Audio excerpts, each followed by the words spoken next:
శ్రీ గురుభ్యో నమ. 9వ అధ్యాయం 6వ శ్లోకం.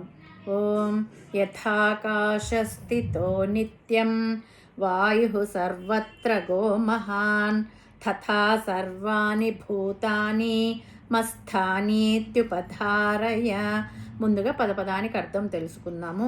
యదా ఏ విధంగానైతే ఆకాశస్థిత ఆకాశమునందు నిలిచి ఉన్నట్టి, నిత్య ఎల్లప్పుడును, వాయువు అంటే గాలి, సర్వత్రగా అంతటా సంచరించేటువంటి, మహాన్ గొప్పదైనదో, తథా ఆ విధంగానే, సర్వాణి భూతాని సమస్తమైన ప్రాణులు, మస్తాని నాయందే నిలిచి ఉన్నాయని, ఇతి ఈ విధంగా, ఉపధారయ అంటే తెలుసుకునుము.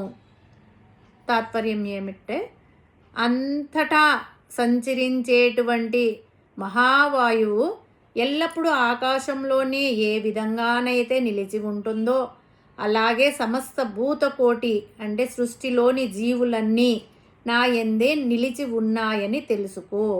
పురాణాలు మరియు ఉపనిషత్తుల ప్రకారం భగవంతుడు ఈ సృష్టికి ఆధారభూతుడు, కానీ ఆయన దేనికి అంటుకోడు.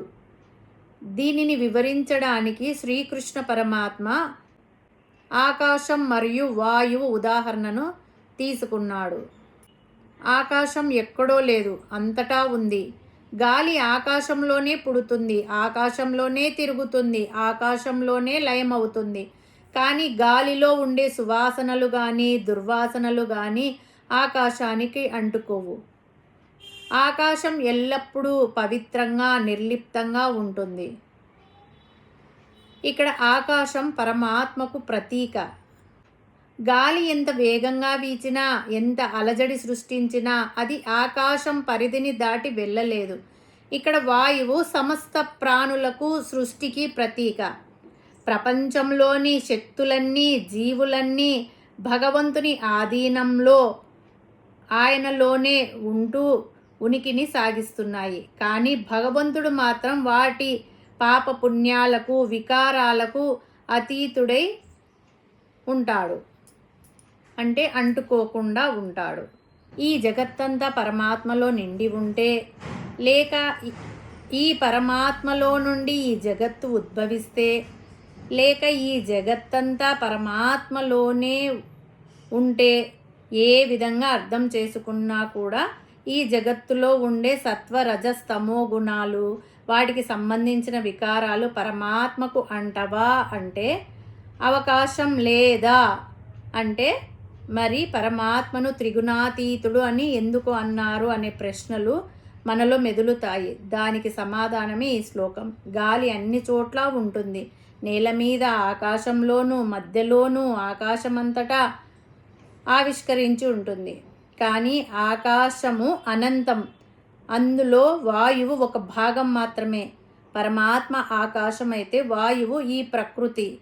వాయువు ఆకాశంలో ఉన్న వాయు గుణాలు ఆకాశానికి ఎలా అంటవో, అలాగే ప్రకృతి సహజమైన సత్వ రజస్తమో గుణాలు పరమాత్మకు అంటవు. ఆకాశం అంతటా వ్యాపించి ఉంది, కానీ దాని ఆది అంతం కంటికి కనపడవు. అలాగే పరమాత్మ అనంతుడు, సర్వవ్యాపి, కంటికి కనపడడు. అందుకే పరమాత్మను ఆకాశంతో పోల్చారు.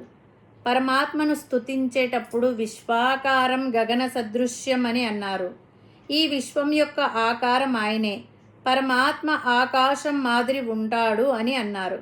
కాబట్టి పరమాత్మలో త్రిగుణాత్మకమైన ఈ ప్రకృతి, సకల భూతజాలము ఉన్న ప్రకృతి లక్షణాలైన సత్వరజస్తమో గుణాలు, వాటి వికారాలు పరమాత్మకు అంటవు.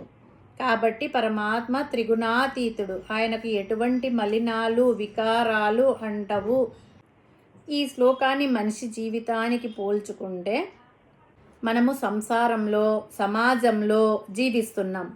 సమాజం అనే ఆకాశంలో మనిషి అనే వాయువు తిరుగుతుంది.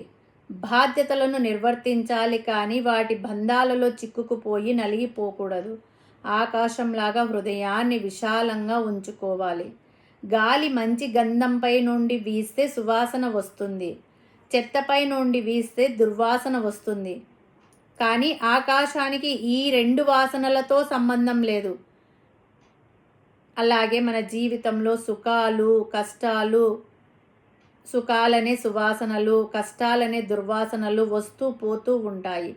మన మనస్సును ఆకాశంలాగా స్థిరంగా ఉంచుకుంటే ఏ కష్టము మనల్ని కుంగదీయలేదు, ఏ సుఖము మనల్ని ఉబ్బిపోయేలా చేయదు.